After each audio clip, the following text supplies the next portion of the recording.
Scary things are happening in a haunted house.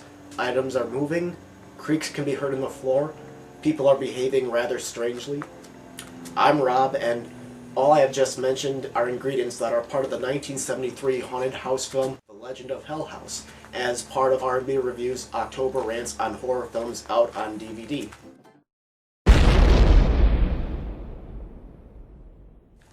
Now, The Legend of Hell House is based on a novel by Richard Matheson, who also wrote the script for the movie, and he also wrote the I Am Legend novel, as well as some of the best episodes of the classic TV series, The Twilight Zone.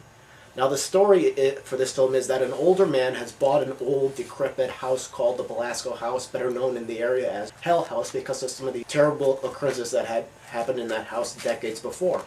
The house is believed to be haunted by several spirits, including the man who built the house, the cruel and supposedly perverted Emmerich Belasco. The old man hires 4 people to investigate if life can exist after death. There's Lionel Baird, who is a parapsychologist, his wife Anne, a spiritual medium named Florence Tanner, and a psychic named Fisher, who 20 years ago was sent into Hell House with another team to investigate spirits, with him being the only one to come out alive. Others that have tried to solve the haunting have either been killed or just went insane.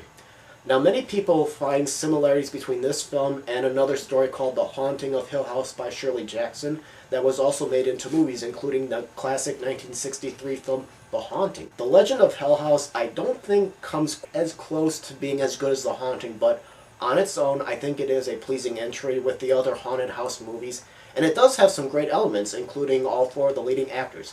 Each character is different from the other, which often creates tension among themselves. For example, Lionel prefers to get rid of the spirits scientifically, Florence wants to help the spirits pass on, which results in them constantly battling with each other over how to approach the situations they encounter.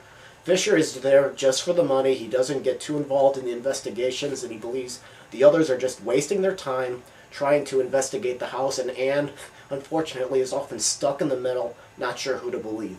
Now, obviously, the special effects are not the high technology that we have today, but for the most part, I thought they were very effective, including one scene that takes place at a table.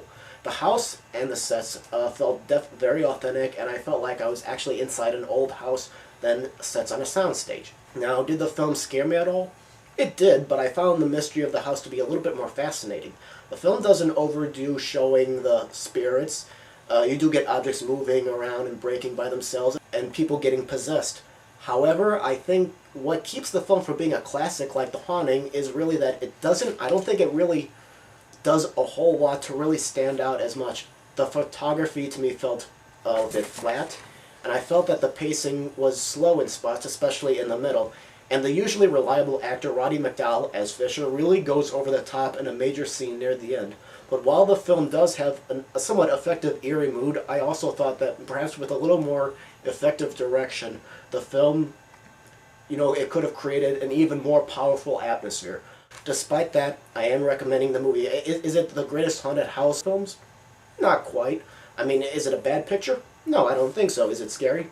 Yeah, I think it's definitely worth the rent. So that's my review for The Legend of Hell House, and post comments about the review, and thank you very much for watching.